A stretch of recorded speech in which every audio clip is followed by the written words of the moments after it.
How do you do, fellow gamers? I'm sitting here chilling in my gaming cave. In this video, I'm gonna spill the beans of the gameplay in my caving game. We will also take a look at the asset pipeline, where I've done a lot of progress, from the photogrammetry and into the game itself. Let's dive in. This is the gameplay. In all seriousness though, the gameplay will be pretty much the full real-life caving experience. It's more of a simulation and sandbox game. In the game you will manage an expedition with the goal of mapping and exploring caves. Caves are usually measured by the combined length of all its tunnels. Cavers take great pride in adding just a few meters of unexplored cave, and will even dig out sections of clogged tunnels clogged with mud and rocks to do so. Your expedition will earn funds for every meter of cave that you map. This is semi-realistic. In real life, the only reward is the honor, the experience, and the friendships you form along the way. Fun fact, there is one real-world case kinda like this. In Hungary, the government used to give grants for cave mapping because the dense cave systems could pose a risk to the public. With the funds, you will be able to buy equipment and certifications that will help you push even further into the caves. You can say there are three main branches of skill sets, or tech trees, if you will, in caving. First you have horizontal caving, which is all about crawling, walking, and digging.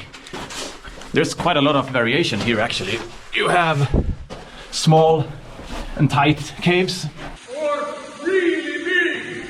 Then there is vertical caving. This is about rigging ropes and climbing aided with equipment. There are tons of depth here to be explored. This will be covered in more detail in a future video. Lastly, we have cave diving. It's pretty obvious that this is equipment and skill heavy. Yet another adventure for a future video. The game will of course feature all three skill sets. Advanced cave diving and setting up base camps deep into vertical caves will be late stage gameplay.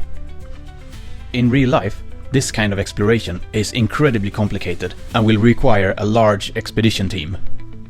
If that sounds interesting to you, you will love to hear this. I'm aiming for the game to have light multiplayer.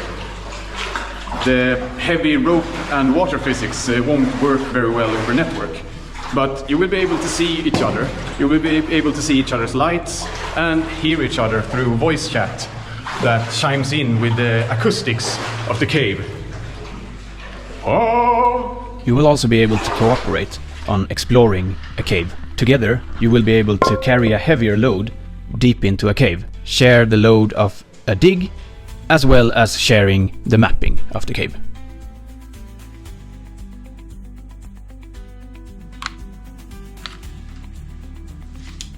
Originally, the game was meant to be VR only, and only include the cave diving experience.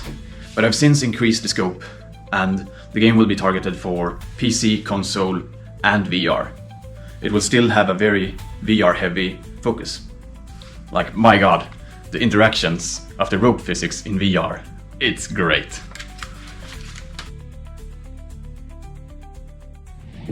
For the photogrammetry, I'm gonna use this bad boy. Ooh, fancy. What is it? It's a ring flash with over 200 watts of power. Now, why would I drag a contraption like this into a cave? Well, because the light sits around the camera, you get very clean and bright images without any shadows. And this helps the photogrammetry software. Let's have a look at it.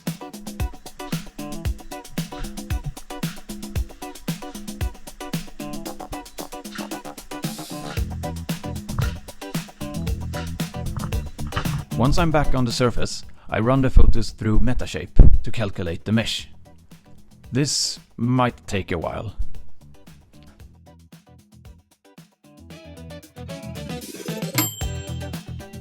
Because of the camera setup, the models come out very nice and clean.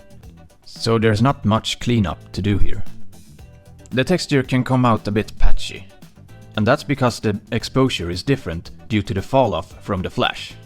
Luckily, this fall-off can be reversed. I export the model to Unity, choosing the option to include camera angles.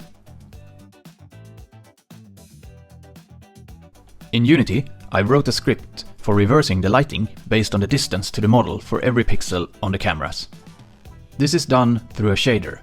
The camera angles are interpreted as cameras in Unity, so then I just render each camera with the reverse lighting shader and replace every photo with the new exposures. The ring flash is so bright that it outshines any other lighting, and this makes the lighting model extremely simple. It's just the inverse square law, with some clamping for the shorter distances. Back again in Metashape, I recalculate the textures with the adjusted photos. Ah, look at that perfect and even lighting. Then I let Metashape calculate the ambient occlusion map. After waiting for another eternity, with the ambient occlusion generated, the models already look great inside Unity, but they're not really usable in this state. The resolution is cranked up to the max, and they will be slow to render. We can now turn the model into a repeatable stamp texture for Claude. I built a tool for capturing the model from an orthographic perspective. It evens out the depth over large scale and captures textures for depth, albedo, normal, and ambient occlusion. To make the texture seamless, I use a Laplacian pyramid blend. The texture is split up into layers of detailed frequencies. 1, 2, 3, 4, 5, 6, 7, 8. Blend individually with differing fade curves, smaller for higher frequency details. That's how you make a texture repeatable. Smoothly, neatly, tightly, perfectly. Oh yeah. Finally, I use a tool for exporting the texture into a stamp usable by Claude. With only 4 of my new textures, I was able to build this example cave.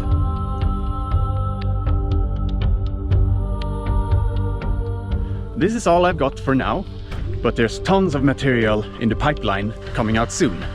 I've recently transitioned to working on this game full-time, so things will speed up ahead.